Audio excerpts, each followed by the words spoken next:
nzahora ndiwe mu bintu byose ngeze kugupfa. Genda umukristo mpora mbihamya, nawe igihugu cyose cyanseka. Genda umukristo wo mu mutima, kuko usigaye nkunda Kristo. Icyatumye apfa yazize jyewe, nabuzwa n'iki kujya mukunda.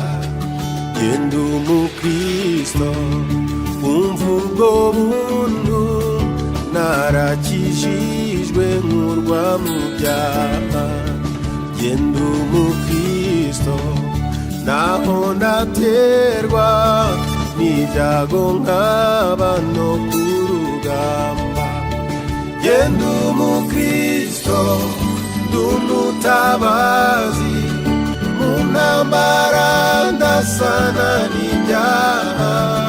Mfite umugaba n'umwami Yesu, nituba hamwe nzahora nesha.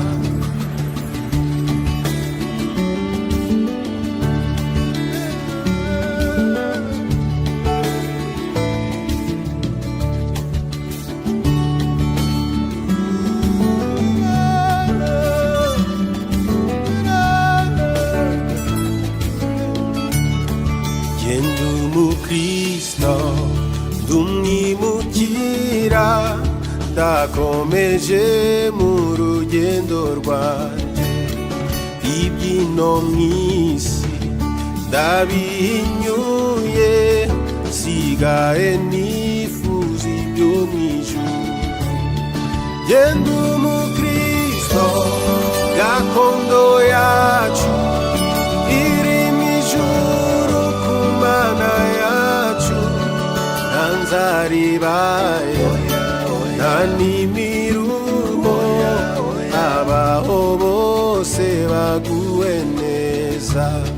Genda umukristo gakondo yacu iri mw'ijuru ku Mana yacu. Nta nzaribaye nta n'imiruho, abaho bose baguwe neza. Genda umukristo icyo ni ikintu gihumuriza umutima wanjye, kinyibagiza n'ibyago byose, nkumva nduhuwe n'umwami Yesu. Genda umukristo uko ndi kose, maze nintumirwa ngiye gupfa. Nzagira ibyishimo bitavugwa, nzabona ihirwe ngiye mw'ijuru. Genda umukristo uko ndi kose, maze nintumirwa ngiye gupfa.